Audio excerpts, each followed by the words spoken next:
ஒரு சாரியோட ட்ரெண்ட் எப்போ குறையும்? அந்த சாரி வாங்கின கஸ்டமர்ஸ் வேற சாரீஸ் காட்டுங்கன்னு கேட்கும்போது தான் அந்த குறையும். ஆனா இந்த வார்ம் சில்க் சாரீஸ்ல ஸ்பெஷல் என்னன்னு தெரியுமாங்க?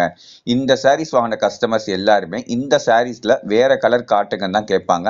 அந்த அளவுக்கு ஒரு யுனிக்கான கலர் காம்போல நம்ம கொண்டு வந்திருக்கோம். ரொம்பவே கம்ஃபர்டபுளான ஒரு சாஃப்ட் அண்ட் ஷைனிங்கா இருக்கக்கூடிய இந்த வார்ம் சில்க் சாரியை நீங்களும் ஆர்டர் பண்ண நினைச்சீங்க அப்படின்னா கீழே நான் வாட்ஸ்அப் நம்பர் கொடுத்துருக்கேன். ஸோ ஸ்கிரீன்ஷாட் எடுத்து வாட்ஸ்அப் பண்ணிக்கோங்க. மறக்காம நம்ம சேனலை சப்ஸ்கிரைப் பண்ணிட்டு வாட்ச் பண்ணுங்க. தேங்க்யூ.